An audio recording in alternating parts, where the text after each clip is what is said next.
Nous sommes en direct et on va attendre comme d'habitude quelques instants qu'il y ait du monde qui arrive. Désolé, on est un tout petit peu en retard, mais bon, sur Internet, le temps n'existe pas, n'est-ce pas? Bonjour, bonjour tout le monde.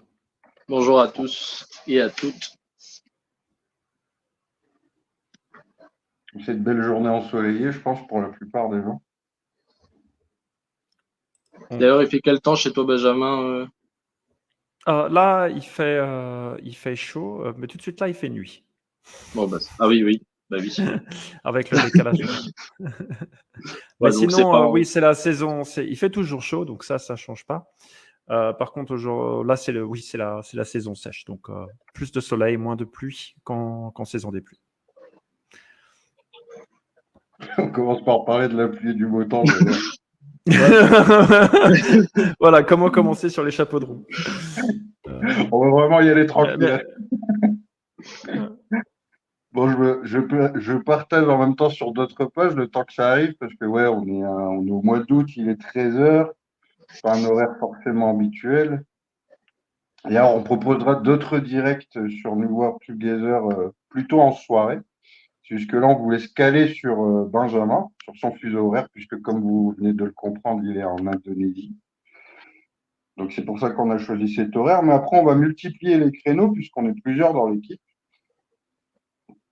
La joie, c'est un peu timide pour arriver, donc je vais partager un maximum sur différentes plateformes. Attendre encore une petite minute, du coup, histoire de ne pas se répéter.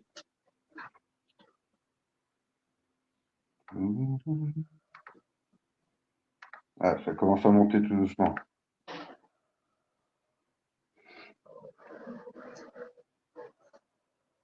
5 personnes, magnifique. Bonjour à ceux qui nous rejoignent tout doucement, mais sûrement. Salut Habib. Salut Habib. Plaisir. Ça fait plaisir de te voir. Non, Habib, je t'ai laissé un message. Réponds-moi après, s'il te plaît, pour demain. Bonjour Jean-Claude, bonjour Linatina. Bonjour. Bienvenue à vous. Ouais, c'est pas mal. Hop, un dernier petit partage et je suis à vous pour introduire.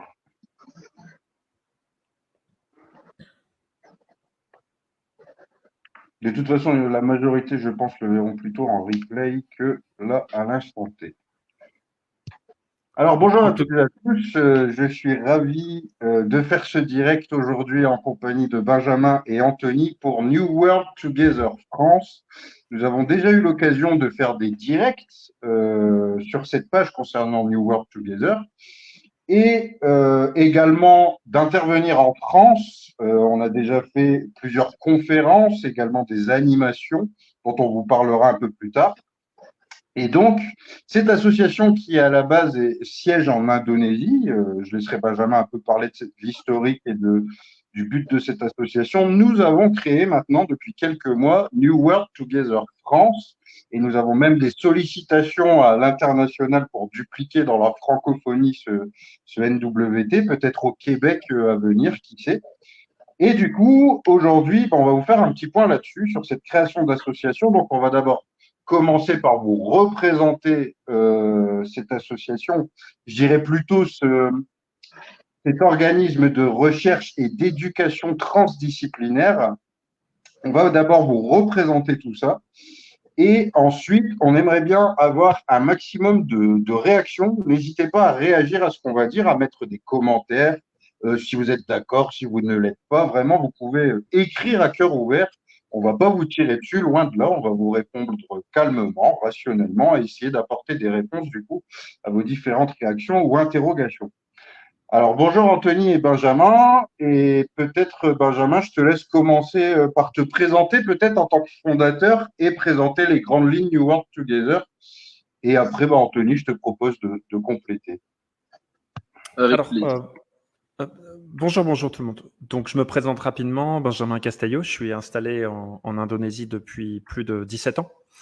En Indonésie, ce qu'il faut savoir, c'est que j'ai fait tout d'abord une carrière dans des multinationales qui a plutôt bien fonctionné et que j'ai quitté en 2017, tout simplement parce que je ne pouvais plus supporter de faire partie d'un système qui, pour moi, fonçait droit dans le mur. Et je vous passe ces détails, mais quand j'ai quitté cette multinationale, j'ai décidé de me pencher sur les racines du problème. Pourquoi est-ce que nous, êtres humains, courons vers notre perte? Parce que je pense que vous êtes nombreux ici à le ressentir, que notre société va mal, qu'elle se dégrade et que voilà, le progrès qu'on nous vend ne va pas dans la bonne direction. Et moi, ce que j'ai voulu faire, c'est voilà, comprendre les racines du problème. Ça m'a amené à explorer tout un tas de dimensions, notamment les dimensions intérieures, et de créer New World Together, qui est un projet, si vous voulez, de transmission de connaissances, de recherche et de transmission de connaissances. Donc, si on le donne dans un vocabulaire un peu plus académique, un projet de recherche et d'éducation transdisciplinaire. Et donc, nous, ce qu'on cherche à faire à travers New World Together, c'est de donner des clés de compréhension et de résolution aux grands défis que sont les nôtres aujourd'hui, pour que les gens comme vous, et nous aussi, ça nous concerne aussi, on puisse déployer des solutions qui vont vraiment ouvrir la voie d'avenir qui chante. Parce que l'idée, c'est pas juste d'essayer de résoudre les problèmes. L'idée, c'est vraiment de changer ces grandes crises auxquelles on fait face en opportunités d'évolution collective.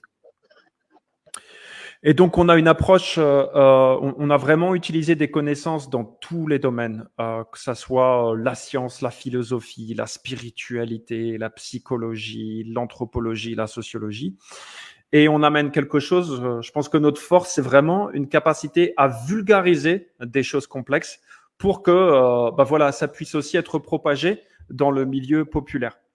Et une autre force qu'on voit, c'est que ce qu'on amène, c'est vraiment calé, c'est vraiment puissant, et ça a une capacité de transformer positivement nous-mêmes et notre société, en nous permettant de déployer notre conscience, nos connaissances et notre empathie. Et c'est vraiment ça qui est intéressant, c'est qu'on amène vraiment des choses qui changent la donne. Donc, on va être notre petite équipe aujourd'hui, on va vraiment être dédié à partager ses connaissances et ses ressources pour aider à ces prises de conscience et aux changements qui s'imposent à nous. Et qu'il ne faut pas juste voir comme quelque chose de nuisible ou de limitant, mais plutôt comme quelque chose qui peut être alchimisé et qui peut aboutir sur une libération, une émancipation et un monde meilleur pour tous. Super introduction. Anthony, peut-être que tu veux renchérir de tes premières expériences avec NWT, justement. Et puis... Il n'y a pas grand-chose à renchérir, parce que Benjamin a présenté le plus gros, c'était vachement complet, mais ouais, en fait, finalement, New World Together, c'est comment recréer le lien entre êtres humains et quelles sont les choses qui justement empêchent de recréer ce lien, quelles sont les choses, quels sont les cercles qui empêchent l'être humain de se reconnecter à lui-même et aux autres. Et donc, en fait, finalement, on essaye de revenir aux bases de ce qu'est l'être humain et qu'est-ce qui a pu clocher chez l'être humain, quels sont les éléments qui ont pu entraver la vraie évolution de l'être humain et comment tendre vers quelque chose de plus, une évolution qui est plus saine. Voilà, ce sera un petit peu la partie que je rajouterai. Et à savoir que chaque être humain est libre de faire ce qu'il entend, ce qu'il veut. Bien sûr, on n'est pas là, c'est pas sectaire, on n'est pas là pour imposer une façon de penser, mais on est bien là pour aider à prendre conscience de certaines choses qui nous bloquent dans notre évolution et dans la construction d'un nouveau monde beaucoup plus sain et durable pour les générations futures, parce que c'est le but ultime de tout, c'est d'assurer aux générations futures qu'ils aient un monde sain dans lequel vivre. Et donc, je pense que c'est une des principales missions de New World Together. C'est vraiment l'évolution par la conscience. Très bien. Alors, ça m'amène à, parce que pour l'instant, on n'a pas encore spécialement de questions, de commentaires. Moi, ça m'amène à une réflexion, c'est que, comme tu le sais, Anthony, sur nos pages, Dernier Rempart, etc., bah, Benjamin aussi a connaissance de ce que je vais dire là, c'est que, du coup, les choses qui foirent chez l'être humain, on aura beaucoup tendance, peu importe les groupes de croyants, de partisans, de militants, ils diront souvent que ce qui foire, c'est un adversaire extérieur, un ennemi extérieur. Il y en a qui vont nous dire c'est à cause des groupuscules racistes et fascistes. Il y en a d'autres qui vont nous dire c'est à cause des mondialistes, globalistes, nouvel ordre mondial, Davos, etc. Il y en a qui vont nous dire que c'est à cause des immigrés. Il y en a qui vont nous dire que c'est à cause du lobby woke, LGBT, etc. Les gens vont te dire oui, vous avez raison, New World Together, effectivement, c'est de la faute de tel groupe qui est extrémiste, c'est de la faute de tel groupe qui est extrémiste, et moi je suis dans le camp du bien, de la modération et de l'évolution en humanité. Il y en a plein qui vont être d'accord avec ce qu'on vient de dire, et qui pour autant seront dans des mécanismes que tu viens de dire qui ne sont pas conscients. Et du coup, moi je voulais, juste pour faire cette transition vers l'intériorité, et renforcer ce que tu dis pour dire que nous ne sommes pas là pour montrer du doigt une communauté, un groupe, etc. Même si on peut en parler, on peut lever le voile sur certains de leurs fonctionnements, mais nous ne sommes pas là pour remettre en question le comportement des uns et des autres, mais notre comportement individuel et collectif. Je voulais faire cette petite transition. Et rebondis qui veut, du coup, freestyle. Merci Chris. Et peut-être qu'on peut illustrer ça par des exemples. Oui. Bon, déjà pour commencer, aujourd'hui, on a été censuré sur certaines pages. Notre appel pour venir à ce live a été censuré sur certaines pages parce que certains y ont vu Soros ou je ne sais quel autre, tout simplement parce que on a une vision globale et on pense à l'humanité. Donc, une des premières choses auxquelles on fait face, c'est une défiance et un rejet par principe, avant même d'avoir essayé de chercher de comprendre, avant même d'avoir posé une question et d'essayer d'établir un contact avec l'autre. Ça, c'est un réflexe qui fait partie de nos réflexes primaires, malheureusement, qui découlent de mauvaises expériences, parce qu'on a été trompé, on a été manipulé, on a été oppressé. Et ces mauvaises expériences qu'on a intégrées dans notre structure, dans notre corps, fait que, on a tendance à tout de suite voir l'ennemi en l'autre. Surtout dès qu'il amène quelque chose de nouveau ou de quelque chose qui peut-être paraîtrait trop beau pour être vrai. Une autre chose, parce que tu as évoqué les éléments de pensée binaire, pour donner un exemple aussi, un autre exemple, on va par exemple avoir d'un côté des gens qui vont être vraiment arc-boutés dans leurs croyances religieuses et qui vont à un point qu'ils vont rejeter tout type de science, tout type de connaissances qui vont remettre en question leur dogme religieux. De l'autre côté, on va avoir une science hyper matérialiste qui va rejeter toute forme de sagesse ou de spiritualité parce que ce n'est pas ancré dans la matière. Et aujourd'hui, on a besoin, nous les êtres humains, de reconnecter les bouts. Parce que si je prends par exemple l'exemple de la science et de la spiritualité, on va avoir besoin d'une science qui va s'imprégner de la spiritualité pour être guidée par une sagesse. On va avoir besoin d'une spiritualité qui est ancrée dans la science pour être sûr que ça ne parte pas dans des choses qui sont complètement hors sol et irrationnelles. Donc, nous, les êtres humains aujourd'hui, on a besoin de réconcilier des perspectives qu'on a considérées comme opposées parce qu'on n'a pas vu qu'en fait, ces perspectives étaient complémentaires. On n'a pas vu qu'en fait, on avait tous des pièces du puzzle et que le but du jeu, en tant qu'être humain, c'est pas de savoir qui a la plus belle pièce du puzzle, mais c'est de savoir comment on va pouvoir les combiner ensemble pour pouvoir déconstruire nos fausses croyances, pour pouvoir mettre de la lumière là où avant, il y avait de l'obscurité, pour pouvoir corriger nos biais. Et enfin, pouvoir faire sens de notre réalité qu'on partage ensemble. Parce que tant qu'on ne peut pas faire sens de la réalité qu'on partage ensemble, parce qu'on est arc-bouté sur nos croyances ou sur nos perspectives limitées, eh ben, on ne peut pas comprendre et résoudre les défis que sont les nôtres au XXIe siècle. Et on a besoin aujourd'hui de les comprendre si on veut les résoudre. Parce que ce n'est pas des défis, des petits défis, c'est des défis qui sont existentiels. C'est-à-dire que, comme on l'a dit tout à l'heure, c'est notre avenir, l'avenir de l'humanité, l'avenir des prochaines générations qui est en jeu. Pour illustrer ce que tu viens de dire, si on veut un exemple, je trouve qu'on est en plein dedans avec les Jeux Olympiques. Il y a eu cette fameuse cérémonie d'ouverture qui a fait beaucoup, beaucoup, beaucoup parler d'un sens et de l'autre, et qui finalement, je trouve, illustre bien ce que tu viens de dire, c'est que là, on a deux polarités fortes qui s'affrontent, mais qui finalement, l'une émane de l'autre. C'est-à-dire que la rigidité, l'oppression, l'inquisition pendant des siècles et des siècles religieuses nous a amené à un versant extrême de, j'aime pas trop ce terme parce que je considère pas ça à ce point-là, mais bon, dans ce qu'on appelle la décadence, la perversité, la débauche, etc.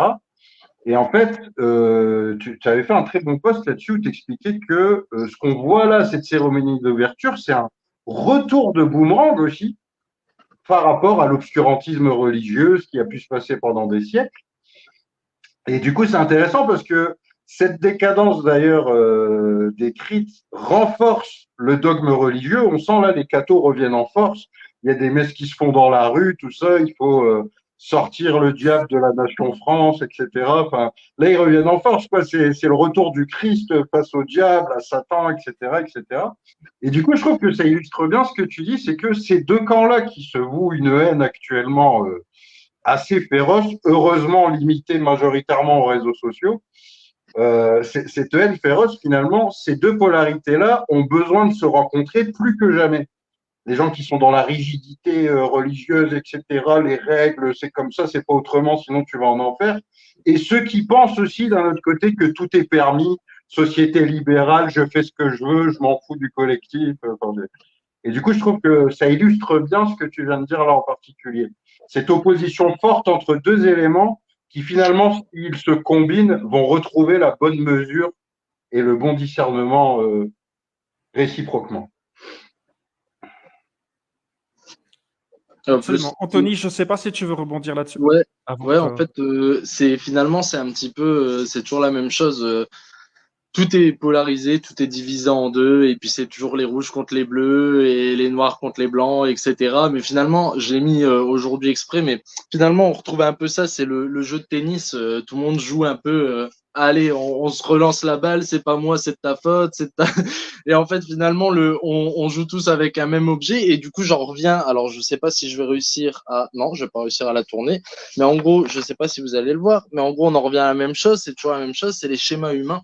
On en parle, Benjamin en parle dans ses conférences et on en parle en général dans New World Together. Mais finalement, la balle, c'est les schémas humains.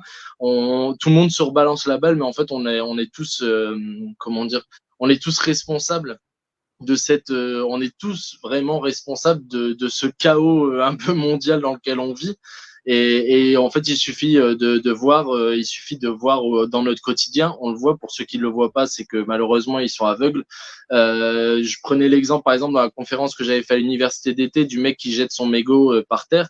Le non-fumeur dira que c'est de sa faute si la planète elle est polluée, et le fumeur dira ouais mais lui il jette ses déchets par terre. Au final il se relance la même balle, mais on parle du même sujet. C'est le schéma, c'est le comportement qui fait qu'il y a un très très gros souci dans le. C'est en fait, je pense que l'être humain, comme Benjamin l'expliquait dans les premières conférences que j'avais vues, c'est un des trucs qui m'a marqué le plus, c'est ce truc de déni.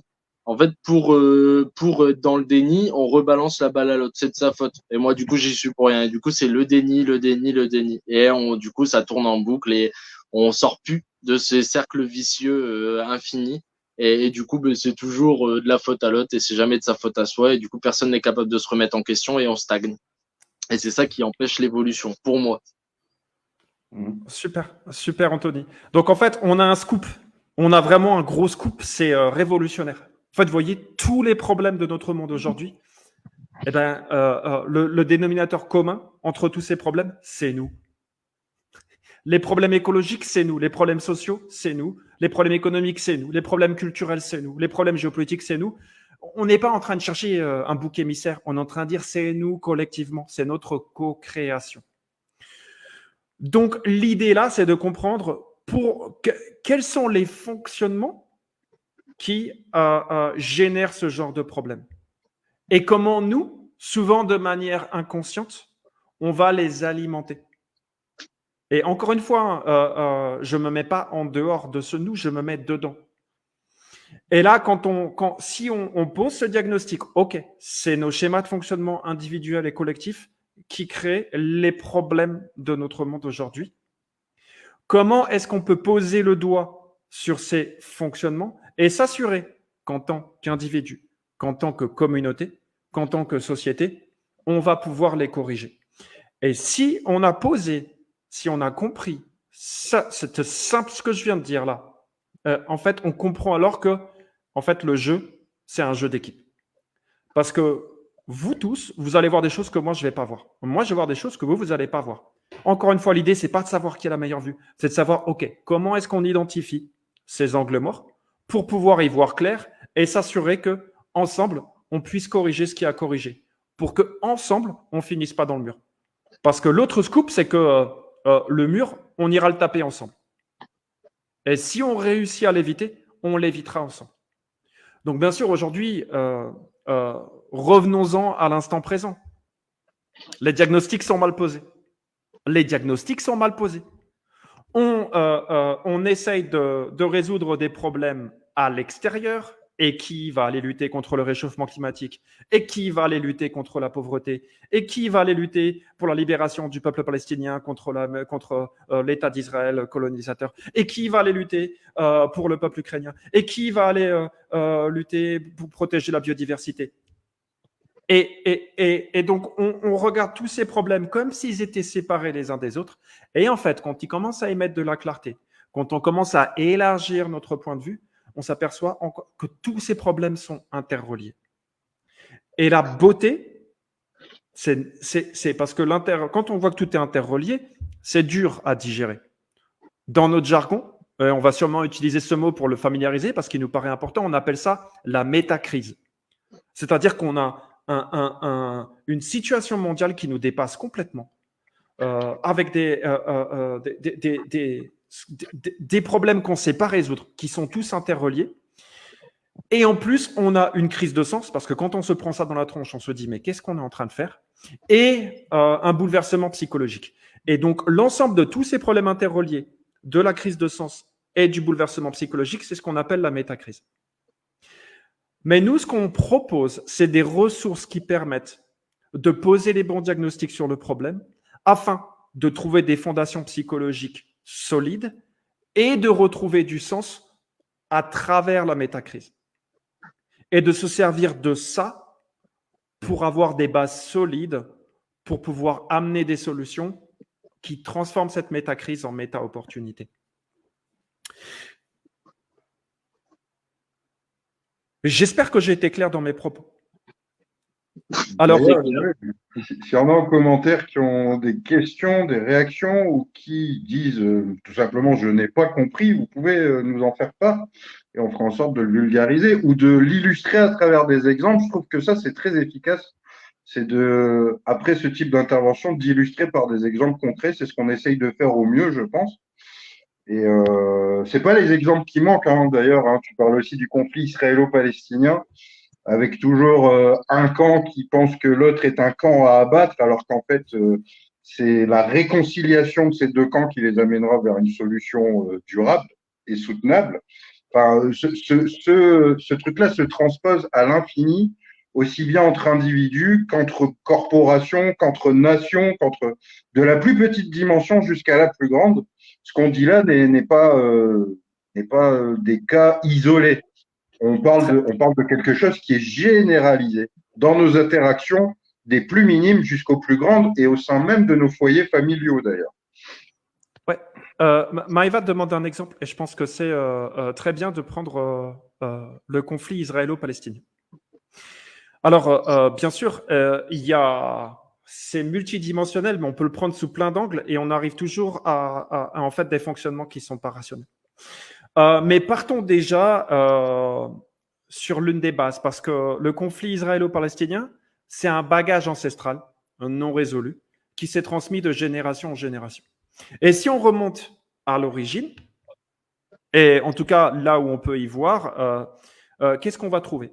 On va trouver un peuple, une tribu, qui se sent élu, qui se considère choisi par Dieu pour accomplir une mission divine sur terre, et qui va se cristalliser sur cette croyance, en faire quelque chose d'exclusif, un peuple spécial dans lequel on ne peut rentrer que si on se soumet à ses dogmes, etc. Et donc, bon, je vous assure, je ne sais pas si vous avez été dans une salle de classe, mais quand il y en a un qui se croit meilleur que tous les autres, il a tendance à être le souffre-douleur. Il a tendance à être le souffre-douleur. Bah, pour cette tribu, c'est un petit peu ce qui semblerait, un petit peu ce qui soit passé. Donc, ce peuple-là qui s'est senti élu, bah, a aussi créé, on va dire, des tensions, et donc a eu tendance à être persécuté. Et donc, il s'est vu rapidement comme élu et persécuté.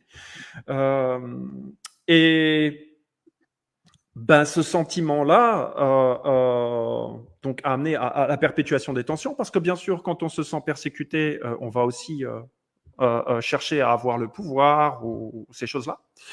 Donc, en tout cas, les tensions se sont accumulées jusqu'à un premier point de rupture très important dans notre histoire récente, qui est la Shoah. Donc, le génocide à grande échelle des humains qui se considèrent comme faisant partie du peuple juif par l'Allemagne nazie.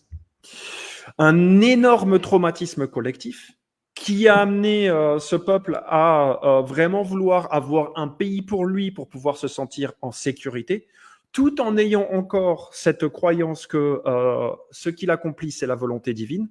Et ce qu'on a trouvé sur le chemin, malheureusement, c'est les Palestiniens qui, eux, vivaient sur leur lopin de terre et qui n'avaient rien demandé à personne.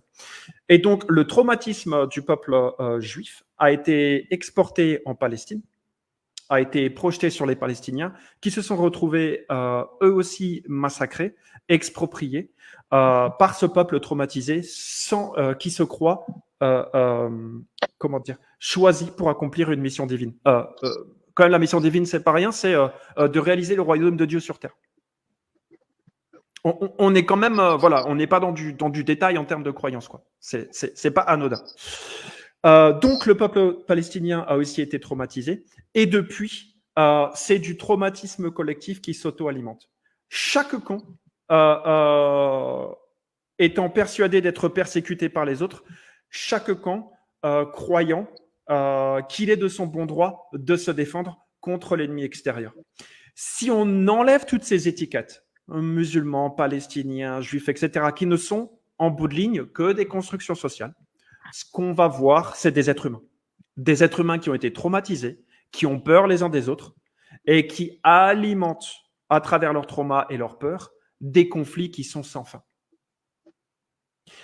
Et de chaque côté, ce qu'on va observer, c'est la déshumanisation du camp d'en face.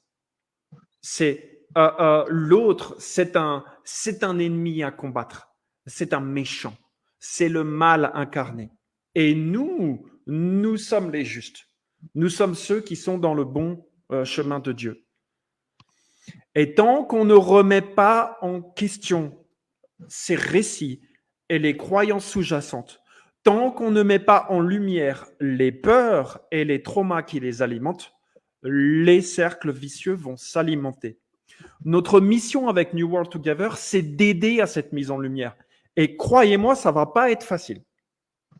Parce que ce dont on parle, c'est ce que chaque camp n'a pas envie de voir. Parce que chaque camp aime croire que lui, il fait partie du bon côté. Mais pourtant, en tant qu'humanité, on ne va pas avoir d'autre choix que de les voir nos peurs, d'aller voir nos blessures, que de remettre en question les croyances qui nous maintiennent dans ce faux paradigme de séparation et qui nous font voir en l'autre un ennemi, si on veut pouvoir faire un monde qui soit soutenable, si on veut pouvoir offrir à nos enfants un avenir qui tienne un peu la route et pas juste leur déléguer un tas de bagages collectifs qui auront explosé parce qu'on aura mis tellement de progrès technologiques dessus que ce sera transformé en bombe destructrice d'échelle planétaire. Et donc, voilà notre mission. Voilà la mission de New World Together. Et on va avoir besoin de votre aide. Parce que franchement, autant on a des ambitions et des connaissances puissantes, autant on a un manque de moyens aujourd'hui. Donc, on va avoir besoin de vous parce qu'on ne va pas y arriver tout seul. Parce que New World Together, ce n'est pas juste Benjamin, Anthony ou Chris. C'est nous tous. C'est nous tous. C'est un appel au réveil des consciences pour comprendre que, bordel, on est tous sur la même planète et que si on n'apprend pas rapidement à prendre soin de nous, à prendre soin les uns des autres et à prendre soin de la planète sur laquelle on est, ça va vraiment mal se finir. Et on ne veut pas que ça se finisse mal. On ne veut pas que ça se finisse mal pour nous et on ne veut pas que ça se finisse mal pour nos enfants. Et on se sent en possession de ces connaissances empreint d'une responsabilité. Parce que savoir ça, et ne pas agir avec ses connaissances, responsabilité totale. C'est comme si vous êtes sur le Titanic, vous avez vu qu'il va aller taper l'iceberg, vous avez vu que le pilote, il est dans les vapes et qu'il n'a pas vu le truc et que vous faites rien. Eh bien, c'est de l'irresponsabilité et de l'inconscience totale. Et moi, je n'ai pas envie d'endosser ça et je pense que ni Chris ni Anthony n'ont envie d'endosser ça. Et on pense que vous, si vous comprenez ce qu'on vous dit, vous n'avez pas envie d'endosser ça non plus. Alors, retroussons-nous les manches, on est ensemble et allons-y pas à pas. Ça va être un long chemin, une longue aventure. On a plein de choses à apprendre ensemble. Et surtout, on a un nouveau monde à construire ensemble. Et c'est ça qui est magnifique. C'est que les défis auxquels on fait face aujourd'hui, ils nous obligent à nous réveiller. Et si on se réveille, ça change tout. Magnifique. Alors, comment on fait concrètement pour agir avec nous? C'est simple, nous on propose donc ça dépend déjà de qui vous êtes. Vous avez des lieux, vous pouvez accueillir des ateliers, faites-nous signe. Vous avez accès à, vous êtes une entreprise, vous voulez former vos employés, on peut vous donner des formations. Vous avez plein d'argent, vous savez plus quoi en faire. Ça tombe bien, nous, on peut prendre du capital qui est inconscient, prédateur et exploiteur, et on peut le transformer en capital conscient, régénératif et contributif. En toute transparence. Je vous assure, si c'était l'argent qui nous intéressait, moi j'avais ma carrière en multinationale, j'étais très très bien payé. Donc on n'est pas là pour ça. Pour nous, on a compris, l'argent n'est pas une finalité, c'est un moyen.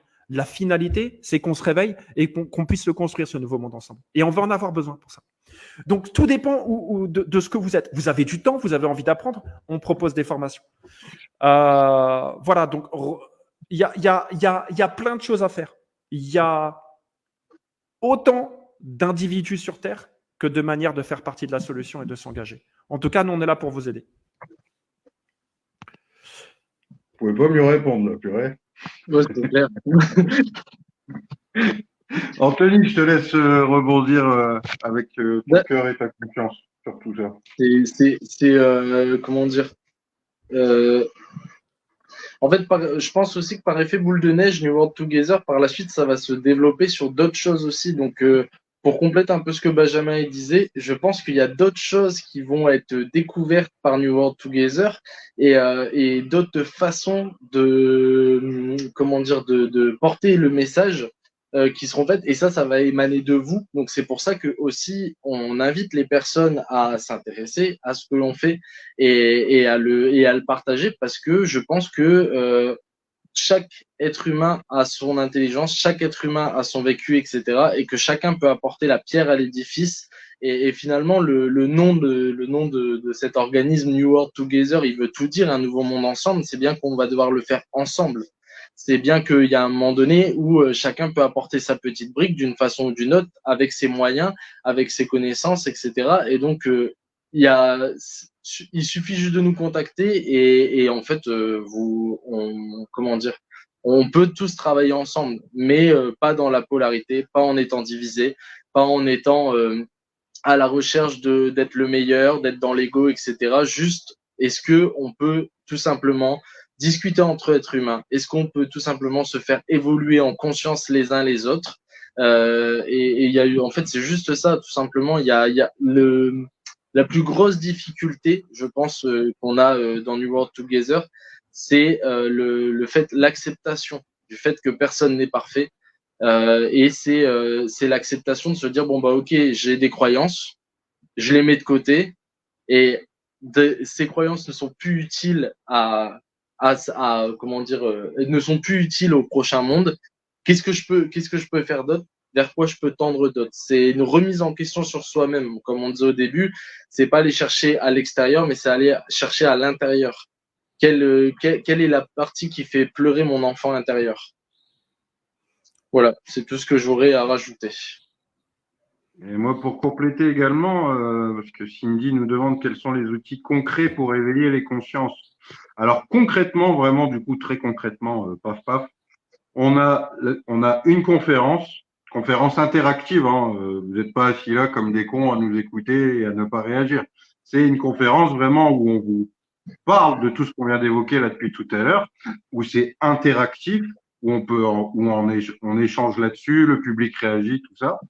On a la fresque de l'évolution consciente, qui est une fresque participative et interactive également, collaborative, je dirais même, où on a différents éléments du coup pour mettre en lumière justement toutes ces zones d'ombre individuelles et collectives, les mettre en lumière, tous ces mécanismes inconscients, tout ça, et qu'on puisse ensemble du coup réaliser cette fresque vers une évolution consciente et pouvoir dire, comme le disait Anthony, ce qui nous fait mal quand on voit ces cartes, ce que ça nous fait ressentir, à quoi ça nous renvoie dans notre passé traumatique, tout ça. Donc, on a ces deux outils-là.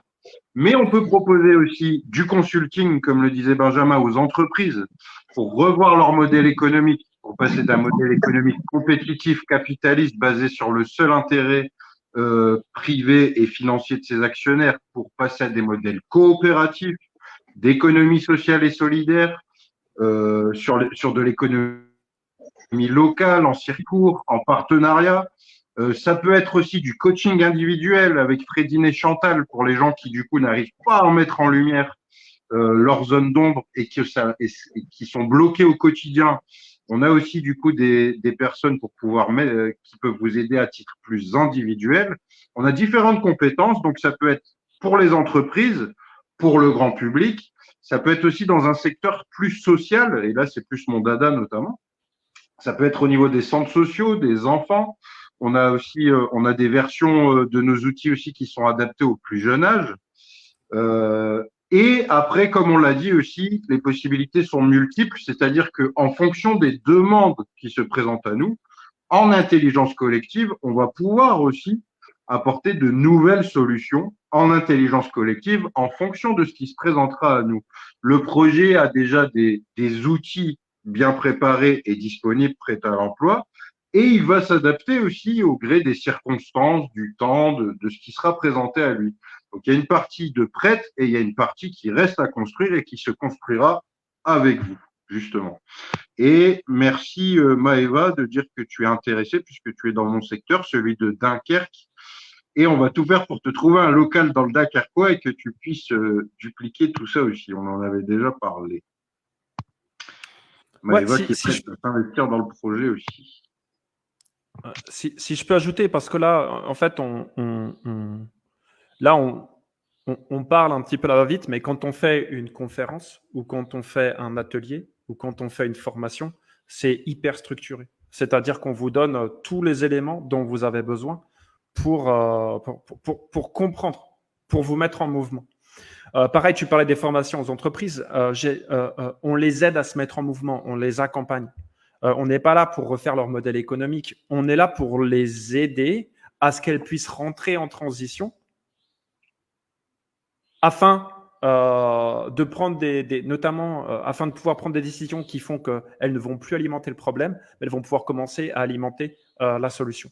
sans se mettre en danger à leur propre rythme. Parce qu'on sait que parfois, dans les entreprises, malheureusement, elles appartiennent à un paradigme économique où c'est la compétition pour le toujours plus et elles ne peuvent pas forcément tout changer d'un coup. Elles ont besoin de se mettre en transition pas à pas et puis aussi, quand elles le font, de pouvoir rayonner les changements qu'elles font à l'intérieur à l'extérieur pour influencer tout leur écosystème. Donc ça, on peut l'accompagner. On a tout ce qu'il faut. On a tout ce qu'il faut. Et oui, c'est compliqué. C'est un gros défi, mais c'est pour ça qu'on va avoir besoin les uns des autres. Je veux dire, là, c'est pas un one-man show. C'est pas le sauveur qui va descendre, qui va revenir et qui va vous expliquer voilà comment ça se passe. C'est nous qui avons besoin de nous prendre en main. Et quelque part de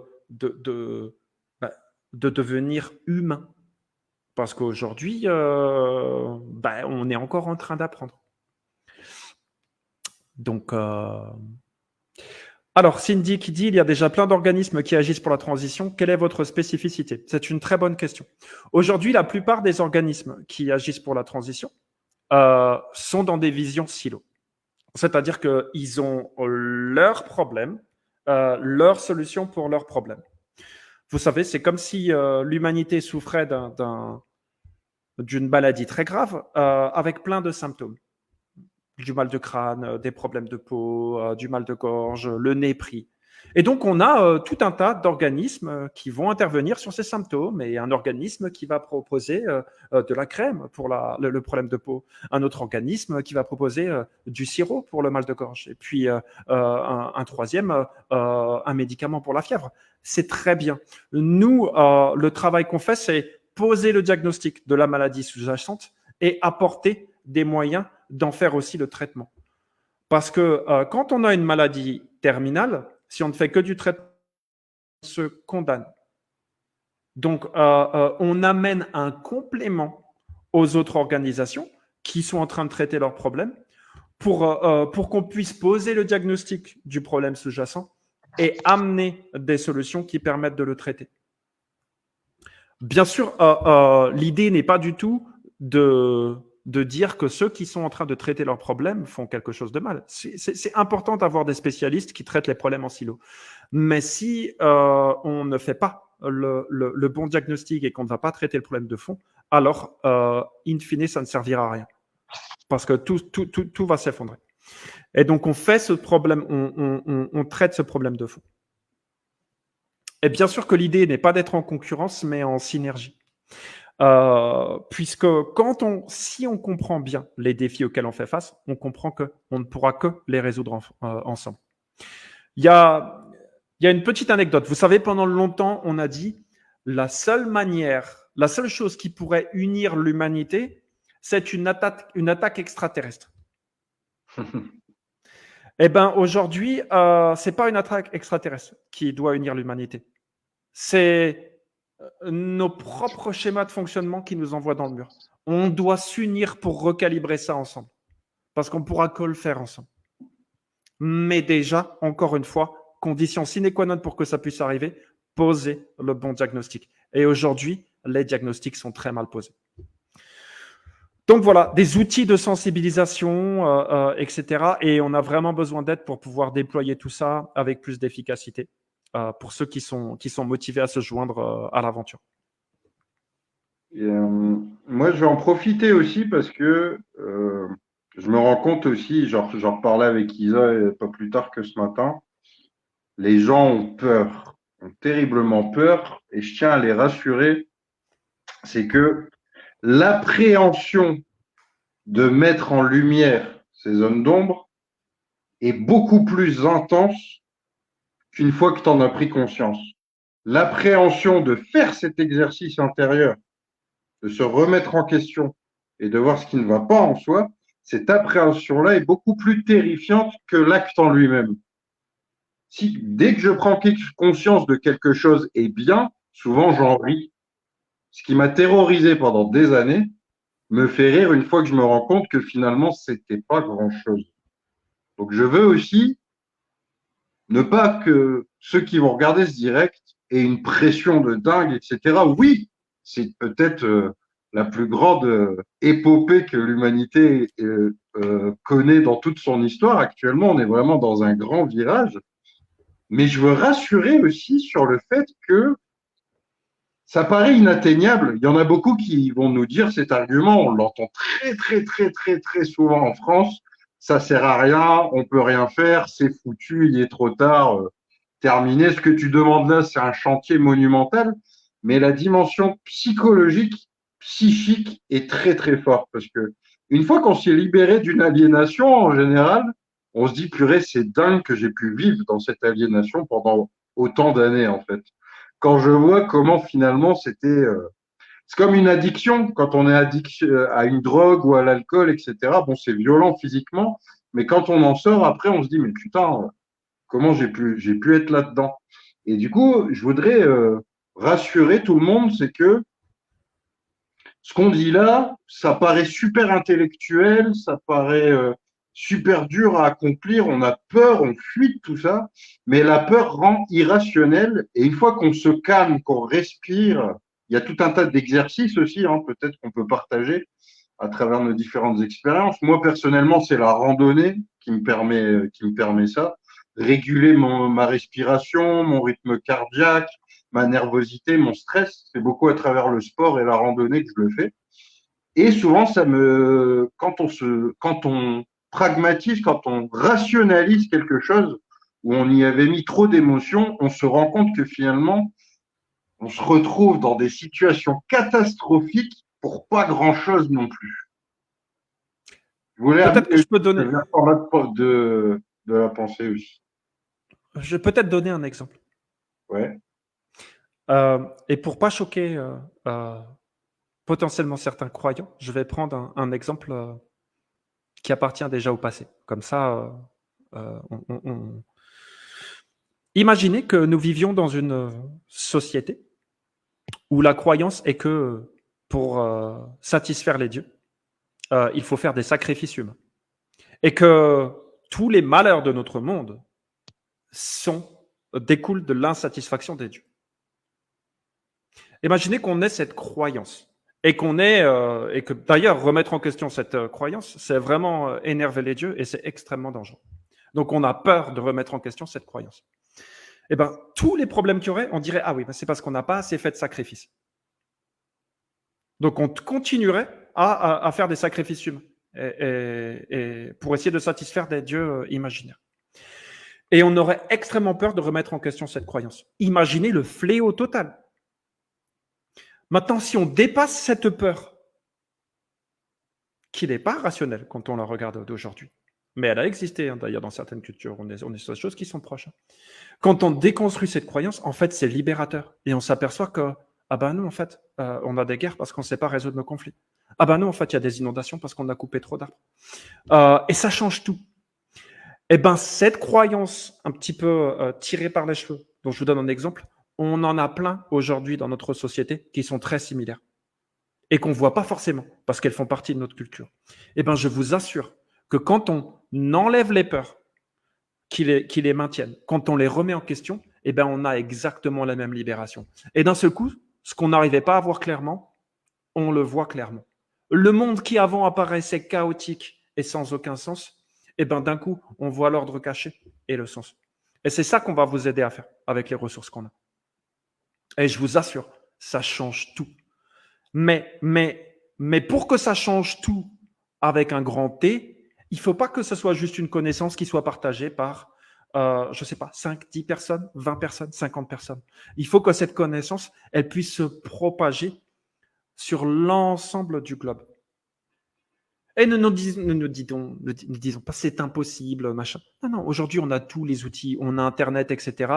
On a juste besoin de passer le message d'une manière qui soit efficace. On a juste besoin de le vulgariser et ça, on sait le faire.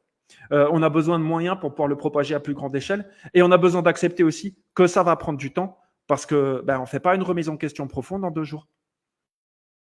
Une restructuration psychologique qui est impliquée.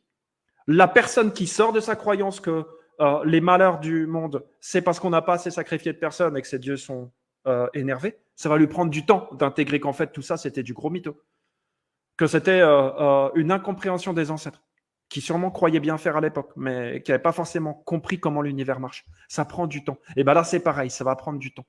Et il va falloir qu'on s'y colle. Il va falloir qu'on s'y mette. Ça ne va pas tomber du ciel. Ça va être à nous de faire ce travail individuellement et collectivement. Petit complément, après je sens qu'Anthony, il y a un truc qui te brûle les lèvres que tu as envie de partager.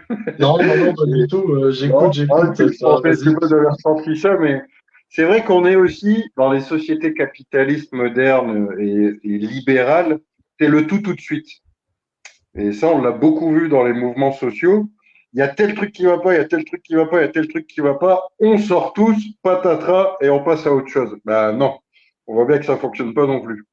Tu ne peux pas juste arriver, revendiquer la fin de quelque chose et l'avènement d'un autre pour que cette nouvelle chose advienne. Non, évidemment, il y a énormément d'étapes intermédiaires. Il y a d'abord la mise en lumière, la prise de conscience, l'intégration, puis l'incarnation. Après, il faut populariser tout ça. Ça prend évidemment beaucoup de temps. Et on n'est pas dans une temporalité d'ailleurs qui, en heures, minutes, celle qui quadrille nos vies. Là, on est dans une temporalité qui est dans l'évolution de notre espèce, qui peut prendre énormément de temps. Peut-être même que nous ne connaîtrons pas cette transition dont on vous parle, mais c'est pas l'objet. Mais on ne fait pas ça par ego. Je ne fais pas ce que je fais là pour pouvoir moi un jour en profiter. Je le fais pour que les prochains puissent vivre dans quelque chose de soutenable et durable, puisque je vois que ça va dans le mur. Quand on plante un arbre, c'est pas pour profiter de son ombre, soit ça sera la prochaine génération qui profitera de l'arbre que tu as planté. Ben, c'est exactement là-dedans qu'on est. On veut planter des choses pour mettre en lumière les fonctionnements qui ne sont plus soutenables et durables, et que petit à petit, à travers le temps, à travers une expansion de conscience, donc, entre individus puis entre collectifs, on puisse faire advenir un nouveau modèle. Et je ne parle pas de réformer ce modèle dans lequel on vit. Il n'y a rien à réformer de ce modèle. Ce modèle est terminé. Il est fini. Il n'est plus soutenable, il n'est plus durable. Politiquement, économiquement, au niveau social, au niveau environnemental. Ça ne veut pas dire qu'il n'y a pas des initiatives inspirantes. Ça ne veut pas dire qu'on va tout jeter, mais la structure, la modélisation de cette société est terminée. Elle ne correspond pas à la réalité des choses telles qu'elles sont au niveau environnemental, économique, social, comme je viens de le dire, politique. Et donc, nous devons passer complètement à autre chose. Mais avant de passer à autre chose, encore faut-il mettre en lumière tout ce qui ne va pas dans cette modélisation, à savoir nous. Et du coup, tant qu'on n'a pas mis en lumière tout ça, on ne peut pas arriver sur autre chose tant qu'il n'y a pas conscience de cette inconscience, justement généralisée. Dans un volume assez élevé, nous ne pourrons pas transitionner vers autre chose. La colère, la haine, la dénonciation a une utilité limitée. Encore une fois, on est dans le traitement de symptômes. Là, on parle vraiment de remettre en considération tout ce qu'on croit depuis notre enfance et notre jeunesse, et nous aussi, présents sur cet écran, pour nous aussi, c'est un immense bouleversement. On n'est pas dans la leçon de morale. Nous aussi, il y a beaucoup de choses qu'on nous a appris dans nos familles, à l'école, à travers nos fréquentations, qu'on doit remettre en cause en permanence et on doit évoluer là-dessus. Moi, je sais qu'en tout cas, ça m'arrive régulièrement de me dire, purée, t'as pensé ça pendant des mois, voire des années. Bah, c'était bullshit, en fait. C'était bullshit. Et c'est pas grave, je ne m'en veux pas. Je suis content de découvrir que j'ai mal pensé. Je suis content d'en avoir conscience pour pouvoir justement dépasser cette fausse croyance et la faire évoluer vers quelque chose de plus rationnel. Donc, il ne faut pas non plus prendre les choses personnellement. On va appuyer sur des choses qui font mal, mais on n'est pas là pour faire du mal à la personne. Ça n'est pas l'intention, bien au contraire. On est là pour appuyer où ça fait mal, pour le bien de l'individu, pour le bien du collectif. Et d'ailleurs, vous le savez, les vrais amis et les vraies familles sont ceux qui se disent les choses, et surtout celles qui ne vont pas. C'est trop facile de se beurrer la cracotte et de se faire des flatteries, etc. C'est pas être dans un amour sincère, authentique. Le vrai amour sincère et authentique, c'est celui où tu vas dire à la personne que tu aimes justement ces zones d'ombre et où tu vas admettre toi aussi tes parts d'ombre vis-à-vis d'elles. Et du coup, on est là pour mettre en lumière ce dont on ne veut pas mettre en lumière individuellement et collectivement. Et ça n'a rien de personnel, bien au contraire. C'est pour le bien de l'humanité qu'on compte le faire. Et nous avons, je ne suis pas un utopiste, nous avons des connaissances et des outils solides pour ce faire. Et je finirai parce que Cindy a posé la question, on voit New World Together France, ça veut dire qu'il existe des antennes dans d'autres pays. Bah, initialement, ça a été créé en Indonésie, donc par Benjamin, avec beaucoup de supports qui ont été faits en anglais, donc qui touchent aussi le monde anglophone. Là, on a constitué l'association au niveau France, mais je sais qu'il y en a au Québec qui sont intéressés. Et je pense aussi potentiellement que ça pourrait intéresser en Belgique. Donc, oui, on est dans cette dimension internationale en s'adaptant à chaque spécificité de pays. Mais là, on est dans le démarrage. Donc, pour l'instant, on a un siège social en Indonésie et on en a un en France. Et on compte bien toucher un maximum d'êtres humains partout sur Terre. Mais ça ne dépend pas de nous, du coup. Ça dépendra du mouvement qu'on arrive à insuffler. Ouais, je tiens à préciser. En fait, New World Together, c'est un phénomène émergent. Et donc, c'est en cours d'émergence. Tant qu'on continue à le nourrir, bien sûr, parce qu'à nous de le faire nourrir et de le nourrir et de l'alimenter. Mais pour préciser, non, il y a aussi, par exemple, sur notre atelier, on a des animateurs aujourd'hui en Angleterre, en Hollande, en Norvège. Donc, c'est en train de se propager tout doucement, insidieusement.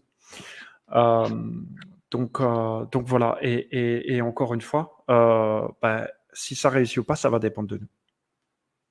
Puis il y a aussi, alors je sais pas si, enfin je pense qu'on peut en parler, mais il y a aussi ce que tu nous as partagé hier, Benjamin, le Suisse alors si je me souviens bien, c'est un psychologue, psychanalyste, c'est ça? Alors oui, aujourd'hui, je vais juste préciser, on est en train de monter un conseil scientifique consultatif et on a un premier psychiatre, psychologue qui a quand même fait des recherches à Harvard, qui a écrit un livre qui s'appelle Le Vampirocène, que je recommande à tout le monde, qui est ravi de se joindre, qui soutient notre travail et on va travailler pour qu'il y ait d'autres scientifiques qui se joignent à nous pour pouvoir appuyer notre message pour qu'il puisse être plus facilement reconnu. Parce qu'aujourd'hui, je dois avouer, on n'a pas vraiment des barrières sur le fond. On a des barrières sur la forme, quoi. On rentre pas dans les cases. Et dans le fond, il y a, je sais pas, quand on reçoit des critiques, que dire, c'est assez du vide en fait, quoi. Quand on regarde derrière, c'est des peurs. Donc aujourd'hui, par exemple, on nous a accusés, on a reçu des critiques, on nous a accusés de faire partie de l'organisation de Soros. Dans la même journée, on nous a accusés d'être affiliés avec les lobbies du pétrole, parce qu'on remettait en question la vision Tinel sur le climat. Donc en général, c'est ça. Voilà ce qu'on nous reproche, quoi. C'est-à-dire des choses qui sont complètement imaginaires et vraiment claquées au sol. Qui sont fondées sur aucune preuve, quoi. Ah non, aucune preuve. Simplement, tu remets en question mon paradigme. Je n'aime pas ce que tu dis, donc je dois projeter quelque chose sur toi qui n'existe pas afin d'avoir une raison de t'attaquer. Souvent, c'est ça. Hein. Et quand on a une critique constructive, on l'intègre. Hein. C'est-à-dire que se dire, ah ouais, tiens, on n'a pas vu ça. Là, on l'intègre. Parce que nous, notre but, c'est pas d'avoir raison. Notre but, c'est d'intégrer la réalité pour pouvoir en faire sens et pour qu'on puisse résoudre nos problèmes. On s'en fout d'avoir raison. On s'en fout. On s'en contrecarre le chignon. Désolé l'expression. Ce qu'on veut, c'est comprendre ce qui tourne pas rond dans le monde pour pouvoir le corriger. J'aime bien ce commentaire de Florence. Tiens, ça va me permettre. Là, on est dans un cas concret. L'OMS, ils ne veulent pas du bien. Alors, sujet. Tu veux que je réponde là-dessus Ouais, je veux bien, ouais. Puis je compléterai si tu veux, même Anthony. Mais du coup, je trouve là, on a un commentaire pour le coup qui. Non, mais c'est super parce qu'on peut répondre en fait. Déjà, l'OMS. Bon, la première erreur, c'est de faire de l'essentialisme. C'est comme de prendre l'OMS et dire tous les gens qui travaillent là-dedans, ils ont la même idée, ils ont la même intention et ils ne veulent pas du bien. Mais non, en fait, dans l'OMS, c'est des êtres humains comme vous et moi. L'entité Et effectivement, elle est soumise à des conflits d'intérêts qui sont malsains. C'est sûr. Il y a des intérêts corporatifs qui, on le sait, mais ce n'est pas que l'OMS, on vit dans une société où c'est le profit avant tout. Si vous n'avez pas compris que la vie est exploitée pour le profit, on a raté un truc. Ce n'est pas que l'OMS, c'est toute la société. C'est l'économie. Oui, dans l'OMS, il y a des conflits de pouvoir. Il y a des gens qui aiment le pouvoir et le contrôle. Mais c'est un scoop. On a ça dans tous nos partis politiques. On a ça dans toutes nos institutions. On a ça dans toutes les entreprises. Donc, l'OMS n'est qu'une énième manifestation du paradigme dont on est en train de parler. C'est une structure, c'est une construction sociale qui a les mêmes problèmes que l'humanité. C'est ça qu'on doit corriger. Maintenant, l'OMS est le nouveau du bien, le nouveau du mal. L'OMS, voilà, elle est comme le reste. Elle cherche le pouvoir, elle cherche le profit, elle cherche la reconnaissance parce qu'elle en a besoin pour le pouvoir et le profit. Voilà. Mais c'est partout pareil. Bon, si on ne comprend pas que c'est ces mécanismes qui sont le problème et qui ont besoin d'être corrigés, à commencer par l'intérieur de soi, on passe à côté de l'essentiel. Et puis, il y a en fait, ce que je dis souvent aussi, c'est qu'on a beaucoup de militants qui disent qu'il faut détruire des choses, l'OMS, le capitalisme, tout un tas de groupuscules institutionnels, privés, entrepreneuriels, qu'il faut détruire. Ce n'est pas l'outil en soi qui est mauvais, c'est la finalité, c'est l'intention et c'est la conscience qui est absente de ces institutions et de ces entreprises. Une organisation mondiale de la santé qui serait basée sur tout ce qu'ils prétendent mais qu'ils ne font pas en réalité, pour le coup. C'est-à-dire que si l'intention était faite, s'il y avait conscience, s'il y avait la bonne intention, si on était dans des logiques de vraiment donner accès à un cadre de vie sain, une bonne santé à l'ensemble des populations, de mutualiser tous nos efforts pour que la planète soit en bonne santé, à moindre coût, que ça préserve le bien commun, etc., etc., il n'y aurait aucun problème, en fait, avec l'OMS. Et ça, cet exemple-là, on peut le transposer dans tout et n'importe quoi, laboratoire pharmaceutique, institution politique, c'est quelle est la finalité, comme tu l'as dit, la prédation, la domination, l'accumulation, le pouvoir, c'est tous ces objectifs, pour le coup, inconscients de l'être humain, qui nous poussent… excusez-moi, j'ai un bug avec mon écran. Bon, je vous laisse continuer parce que j'ai un petit bug avec mon écran. Excusez-moi. Nous, on te voit. Ouais. En tout cas, ouais, juste pour… du coup, je vais revenir sur une question de Cindy qui me paraît importante. Comment vous êtes sûr que votre structure n'évoluera pas de la même manière à terme? Déjà, on n'en est pas sûr. Non. Ça serait ultra, prétentieux de dire qu'on en est sûr. Non, mais par contre, ce qu'on va faire, c'est qu'on va se donner les moyens de ne pas tomber dans ce piège-là. Comment on se donne les moyens? Déjà en appliquant la plus grande transparence, que ce soit entre nous à l'intérieur ou avec l'extérieur. En faisant… on connaît bien les schémas de l'ego parce qu'on a bien travaillé dessus. Donc, je sais qu'au fond de moi, et il y a un petit Benjamin qui a peur du monde, qui veut le dominer et le contrôler. Mais je le tiens à l'œil. Quand il pointe son nez, je le recadre. Parce que je lui dis, mais non, en fait, ce plan-là, il est foireux. Donc, on va faire, nous, notre propre travail d'introspection régulièrement pour être sûr que, si on est amené à gagner du pouvoir, ça ne va pas récupérer par des pulsions primaires de l'ego. Pourquoi? Parce qu'on sait que ces pulsions primaires de l'ego, elles nous envoient dans le mur. On n'a aucun intérêt à les entretenir. On sait aussi qu'elles sont en nous et on prétend pas que nous, on y est immunisé. On sait qu'on va avoir besoin de se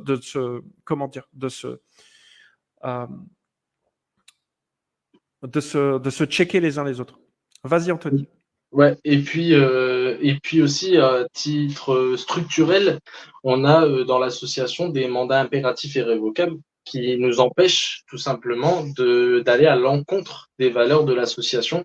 Et du coup, ce qui permet de tenir un certain ordre dans l'association et qu'on ne peut pas faire n'importe quoi. Et tout simplement, c'est une remise en question individuelle. Donc,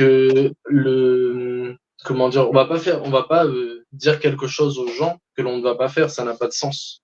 Ça n'a pas de sens. Et c'est un travail individuel. Donc je pense que si, je sais pas, moi par exemple, je pars dans un délire robotique, je pense que Christophe, Benjamin et les autres membres de New World Together vont me dire, oula, mais Anto, tu pars un peu en sucette. Et donc c'est en intelligence collective que on va réussir à construire quelque chose de sain, justement, qui ne partira pas à la dérive de domination, etc. Et puis on a tous ces outils, c'est-à-dire en fait c'est tous ces outils qu'on cultive et qu'on crée quoi. Donc les outils qu'on crée, les premières personnes sur qui on les utilise, c'est sur nous quoi. C'est ça. Et bien sûr, on sait que vous allez nous aider parce que vous aussi vous allez nous checker. Et puis on va pas se mettre dans le déni si vous faites une critique pertinente. On va le reconnaître. Et si vous nous voyez qu'on se met dans le déni, vous avez compris que voilà. On est des mythos. Mais moi, je fais pas ça pour ça. C'est ça. Moi, je fais ça pour être dans le réel et pour être vraiment authentique avec moi-même. Et j'ai pas envie de me mentir et j'ai pas envie de vous mentir. J'ai envie qu'on aille jusqu'au bout parce qu'il y a vraiment quelque chose de magnifique à co-créer ensemble derrière. Et je vous assure que en bout de ligne, les mensonges qu'on se raconte et qu'on raconte aux autres, ils nous pourrissent. Si on a peut-être des gains court terme avec ces choses-là, je vous assure qu'à la fin, ils nous pourrissent. Et là, on est bien pourri. Et moi, perso, j'en ai marre de me sentir sale. J'en ai marre de vivre dans une société où je me sens sale. Parce que les faux semblants, parce que les mensonges qu'on se rencontre à soi et aux autres. J'ai vraiment envie qu'on évolue vers quelque chose d'authentique, de transparent, où on puisse se faire confiance. Et c'est le seul chemin réaliste qui est durable pour moi. Voilà. Christophe, est-ce que ça va mieux ton bug d'écran? Non, mais je crois que mon téléphone est en train de me lâcher, là, mais ça va, je vous vois. Tu sais, j'ai un écran tout blanc avec des taches et tout.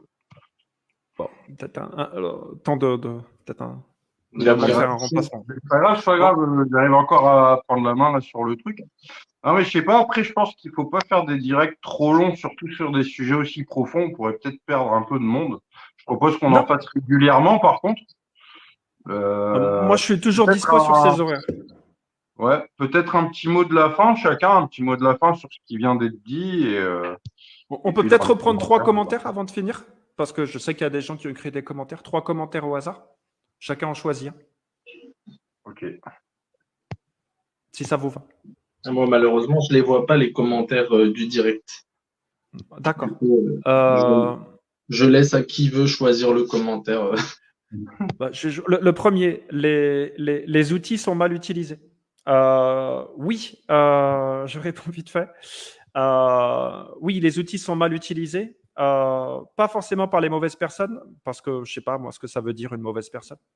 Mais on est tous des êtres humains, puis on a tous des bonnes parts et puis d'autres moins bien qui ont besoin d'être mises à jour. Mais par des gens avec des mauvaises intentions. Souvent aussi, les outils sont créés avec des intentions qui sont pas terribles, donc ça fait des outils pas terribles non plus. Mais tout ça, ça se règle. Alors là, j'en ai une magnifique si vous voulez répondre. J'adore.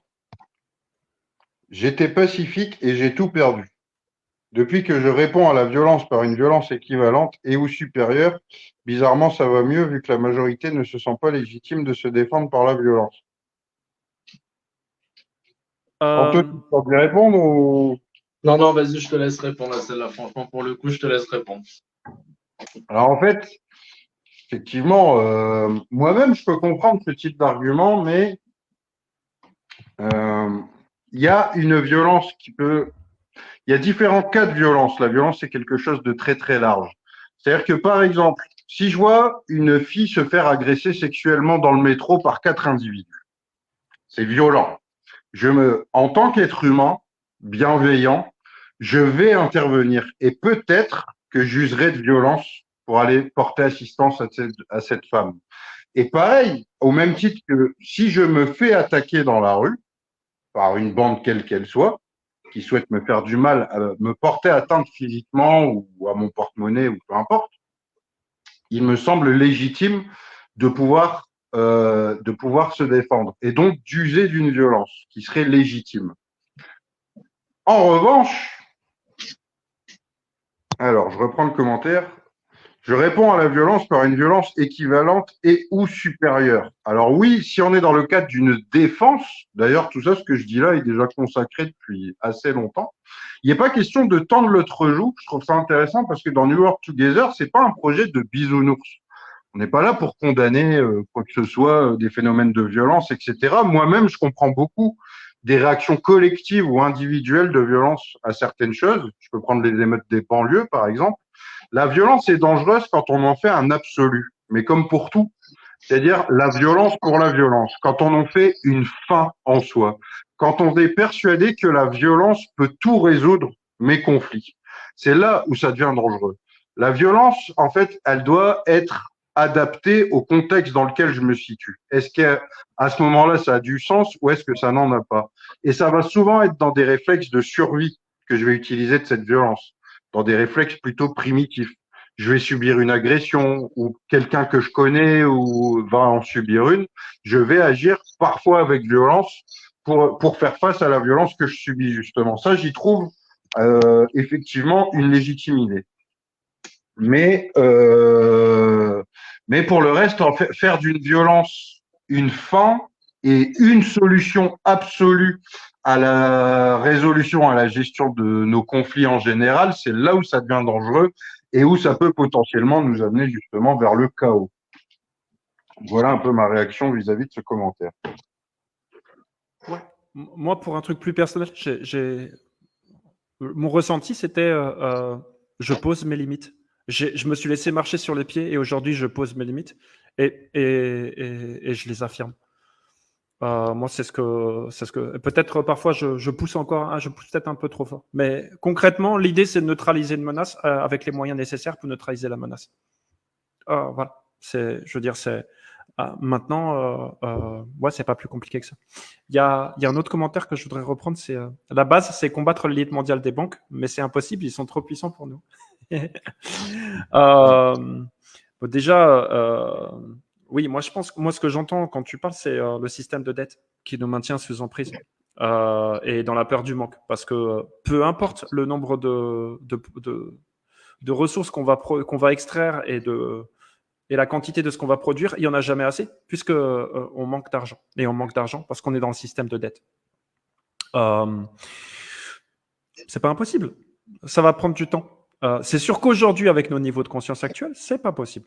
C'est pour ça qu'on a besoin d'évoluer en conscience. Mais c'est pas parce que ce n'est pas possible aujourd'hui, à l'instant T, que ça ne sera pas possible demain, à l'instant T plus je ne sais quoi, quand on aura fait l'évolution en conscience qui permettra de le rendre possible. C'est pour ça qu'on va travailler sur ces choses-là. C'est pour que des choses qui soient impossibles et qui nous paraissent impossibles à l'instant T le deviennent plus tard. C'est comme, vous savez, quand les inventeurs ont créé les premiers avions. Quand ils y ont pensé, c'était pas possible. Ils ont dû conceptualiser le truc, ils ont dû faire des essais, ils ont dû se planter jusqu'à ce que ça marche. Et aujourd'hui, c'est une évidence. Eh bien, c'est pareil. C'est pareil pour l'évolution en conscience de l'humanité. C'est pareil pour ces problèmes qu'on ne sait pas résoudre, etc. Aujourd'hui, ça peut paraître impossible. Mais non, on va se pencher dessus. On va bien comprendre le truc. On va faire des essais, on va se planter jusqu'à ce que ça marche. Mais si on n'y croit pas, on ne se penchera pas dessus. Alors, il faut y croire. Et je vous garantis, pour m'être penché dessus mais vraiment en profondeur, mais c'est grave possible. C'est grave possible. Si on croit en nous, alors croyons en nous. Parce qu'on existe, on est réel.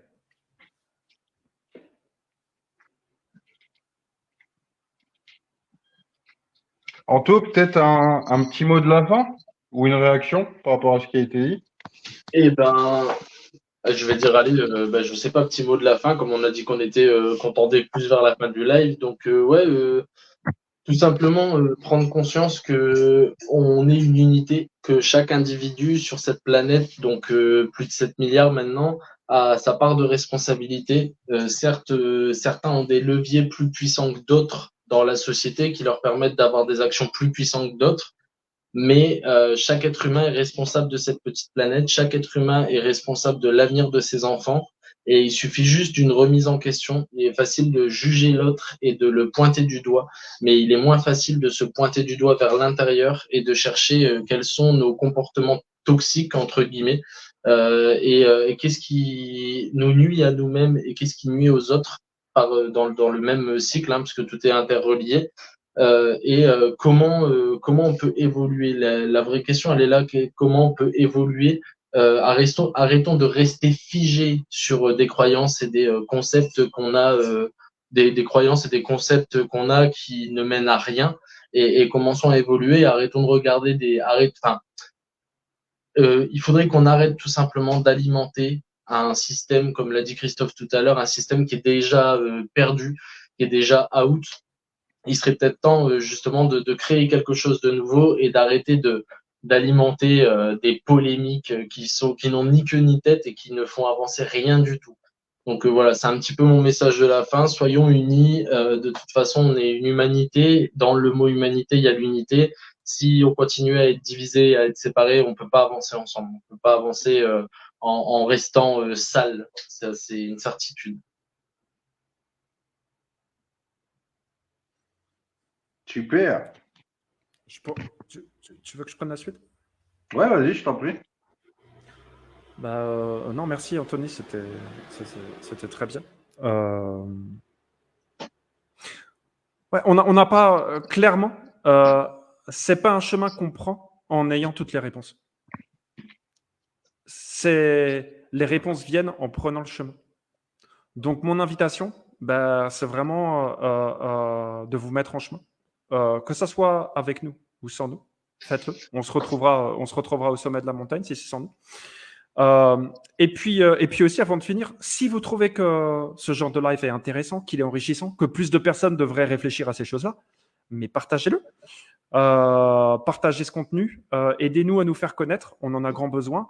On est là. On a encore plein de choses à partager. Et donc, aidez-nous à le faire. Et à bientôt pour la suite des aventures. Merci. Moi, de mon côté, je vous dirais tout simplement que on va multiplier les directs à différents créneaux, en soirée, à cette heure-là, pas forcément avec les mêmes intervenants, comme ça vous donnera l'occasion de voir un peu l'équipe de New World Together France, justement. Et puis aussi, s'il y en a qui veulent participer à ces directs, vous pouvez nous en faire part, vous nous envoyez un petit message sur Messenger ou en commentaire ici, si vous voulez faire participer également à ces directs pour qu'on puisse échanger directement avec vous sur l'ensemble de ces sujets. Vous êtes toutes et tous les bienvenus, puisque comme on le disait, c'est pour l'ensemble de l'humanité. Donc voilà, merci à tous ceux qui nous ont suivis. N'hésitez pas à commenter, à nous envoyer des messages, et pour ceux qui sont intéressés pour se greffer sur le projet, vous êtes évidemment les bienvenus. Donc voilà, n'hésitez pas à nous contacter, et je vous dis à très bientôt pour de nouveaux directs. Il y a Mélanie qui demande, je peux avoir le sujet? Ça se termine. Le sujet, c'était New World Together et le grand bouleversement à venir et comment on peut faire pour que ça aboutisse sur quelque chose de bien pour tout le monde. Voilà. Allez, bonne journée à tous. Prenez bien soin de vous, tout le monde. Salut.